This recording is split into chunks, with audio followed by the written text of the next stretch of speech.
Monsieur le Premier ministre.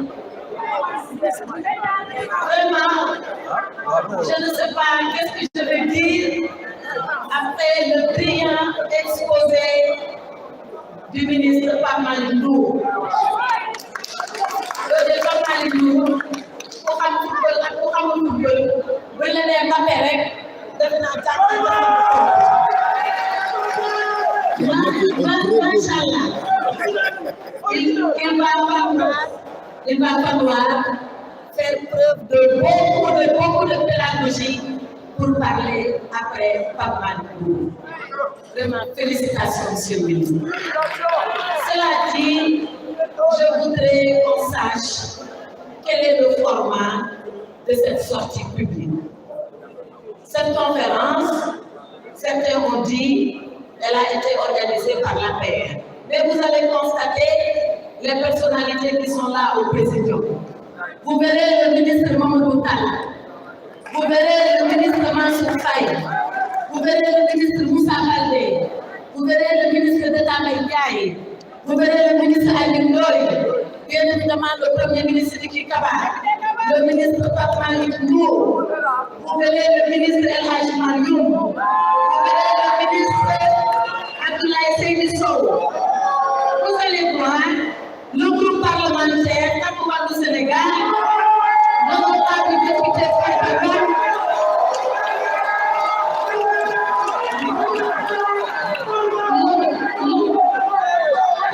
Ils ont pris en direct. L'honorable député Abdoumou.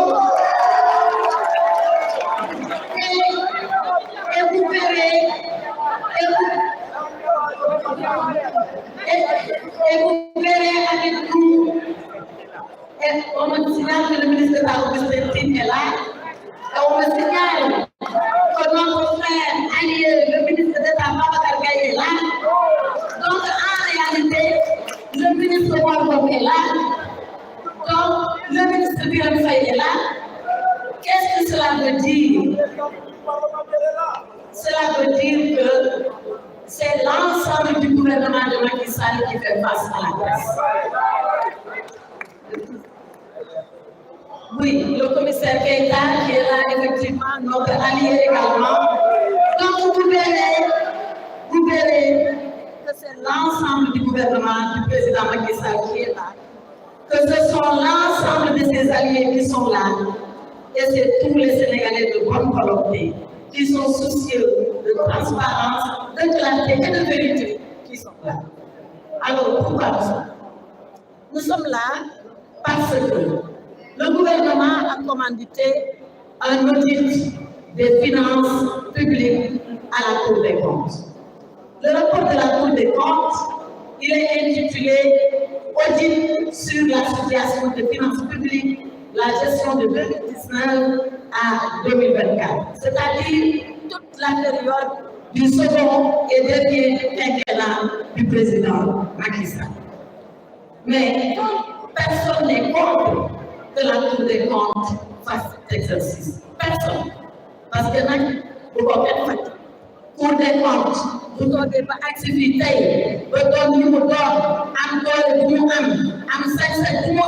président Macky Sall moo gën a samp dëgëral ko donc ay jumtuwaay dafa ay devant liggéey. Cette personne-là, c'est là quelque chose caché, c'est là quelque chose à faire qui n'est pas conforme avec les prescriptions édictées par la loi. Il n'allait pas mettre en place cet organe de contrôle des gestions successives de ces gouvernements successifs. Or, que nous dit ce rapport, et notre excellent collègue Pape Malick Ndour l'a dit. Ce rapport, nous le rejetons 3 fois. 3 fois nous rejetons ce rapport. Nous le rejetons d'abord sur la forme, nous le rejetons sur le fond, et nous le rejetons sur la finalité. Comme par hasard, c'est 3 qui se suivent, la forme, le fond et la finalité. Sur la forme de ce rapport, Pape Malick Ndour l'a dit. Mais nous, on sait pas. et la personne fait ses observations. Et une fois que la personne a fait ses observations, la Cour des comptes sort son rapport définitif.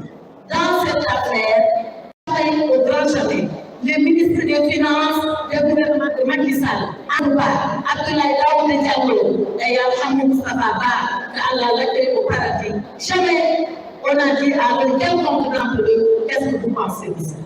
Personne. On a fait aussi l'interlocuteur de la Cour des comptes, c'est toujours les services du ministère des Finances avec les nouvelles autorités politiques. Pardon, pour y parler de la règle, beaucoup de donc, le principe du contradictoire a été violé et de façon flagrante par la Cour des comptes. Ce n'est pas ce qu'on peut appeler un audit. Toujours sur la forme. Moi, j'ai été étonnée parce que quand le rapport, on l'a lu, moi, j'ai tiré un document physique. Vous ne verrez aucune signature dans ce rapport. Qui a fait ce rapport? Qui a fait ce rapport? On nous a dit la Cour des comptes, d'accord? On nous a dit la chambre budgétaire administrative, d'accord? Mais qui là-bas? Qui? Il y a ici le nom du président. C'est là dans le rapport. Et le président, il s'appelle Babou. Mais Babou n'a jamais signé ce rapport. Il ne l'a jamais signé. Où est le rapport signé par Babou? On nous le donne. Au moins que ce rapport est un moteur. Mais dans les minutes de venir, il ne faut pas parler. Ragal ko assumer. Ragal ko assumer. Man de ce qu'on fait dans le signé. Ma xam ne lii man maa ko def lii moo tax ma def ko te ma signé ko ñëpp xam ne man donc sur la forme voilà les deux lacunes et graves lacunes de ce rapport. On ne sait pas qui a fait ce rapport, on ne sait pas qui l'a signé, qui revendique la paternité de ce rapport, paternité juridique, je veux dire, et on n'a pas respecté le principe du contradictoire. Si c'est ça un audit, il y a meilleur et il y a mieux que cela. Mais ce n'est pas seulement ça. Je vous avais dit qu'on rejette ce rapport sur la forme et qu'on va le rejeter aussi sur le fond. Sur le fond, la chose pour moi la plus grave, mais vraiment la plus grave, c'est que la Cour des comptes, elle vient auditer la gestion ou les gestions de 2019 à 2024. Mais qu'est-ce qu'elle audite, la Cour des comptes? Qu'est-ce qu'elle fait? Elle le dit elle-même, c'est à la page 8 de son rapport.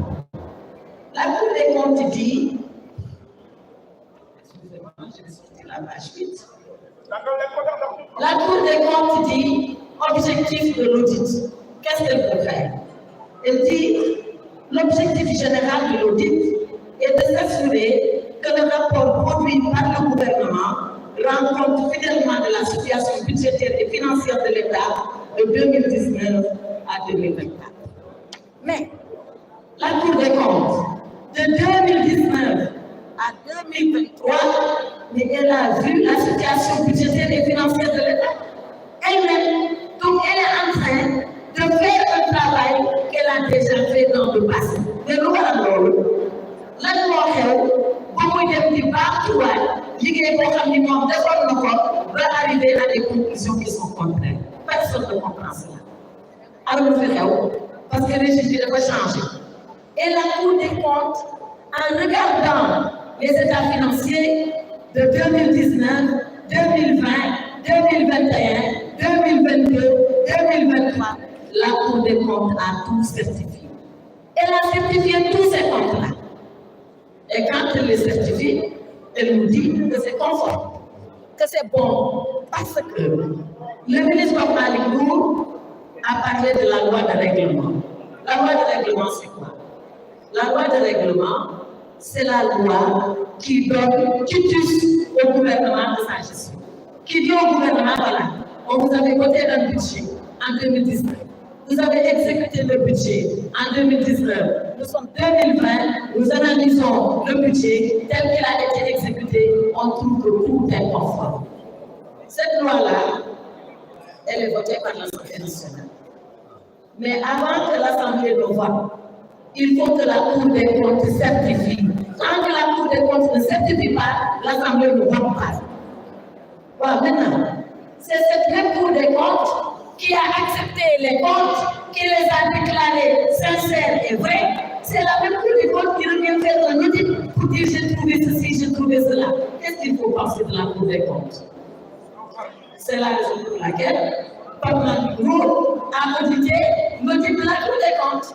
Parce que nag tey fu ñu toll nii ñoom ñu leen war a audité ñoom ñu nangu woon ba pare dellu weddiwaat seen bopp ñoom ñu ñëw weddi seen bopp tey mais la loi de règlement qui peut aller au-dessus d'elle.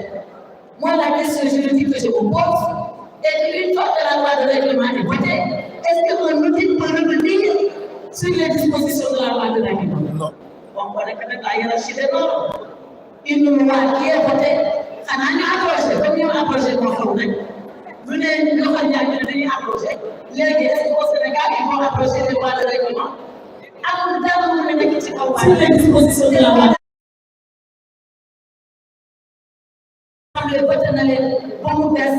La celle de 2022 qui devait être déposée, qui avait été déposée en 2023. Comme pour c'est quoi le problème? Puisque la Cour des comptes a certifié, est-ce qu'elle est en capacité de revenir juridiquement, légalement sur des lois de règlement qui ont été votées? Voilà le problème de fond que pose ce rapport d'audit. Mais il y a d'autres questions de fond également qui font que nous, on s'arrête à comment la Cour des comptes a procédé. Allez aux pages 25 et aux pages 26 du rapport. Parce que nous, comme je l'ai dit, nous, chaque fois que nous avons des textes page 25, la Cour des comptes est en train de dire, voilà des DAT que le Trésor public avait constitué. DAT, c'est le dépôt à terme. Et la Cour des comptes reproche au gouvernement d'avoir démobilisé ces DAT. Et il dit qu'ils ont utilisé l'argent. Mais comment ils ont utilisé l'argent? Où cet argent est passé? La Cour des comptes ne le dit pas. Dafa mel ni ñoom dañu ñëw tabaate dëmm te duñu wax affaire bi naka la demee ak fu mu jaar ak nu mu mel ba nga ñu dul baaram ko tax lii dëmm. Mais ce n'est pas une façon de faire. Ce n'est pas une façon sérieuse de travailler. On a connu la Cour des comptes beaucoup plus rigoureuse que ce qui a été fait dans cette affaire. Beneen bi may wax, xam naa ni mais quand la Cour des comptes fait comme si on a vendu des immeubles de l'État. Parce que jaay na l'immeuble de l'État. Nit ñi xëy na ko dañ ko ñii ci rapport bi. À la page 26, la Cour des comptes dit on a procédé à la vente des immeubles. Mais tout le monde sait que cette vente-là, il ne faut pas mal de de sortir rek ak def ci sortir rek ak def ci. Mais c'est comme si tout ce qui a été fait dans le sens de jeter les gouvernements successifs du président Macky Sall à la vindicte populaire. Mais on n'acceptera pas d'être victime de ce jeu-là. Et c'est là où je voulais venir à la finalité. La finalité de ce rapport. Bon, on va aller dans la nga càmbar ko ba nga càmbaraat ko benn rek la mooy di jéem a salir bilan président Macky Sall. Bilan boobu nag ñun ñu toog fii yépp ñu ànd ak moom liggéey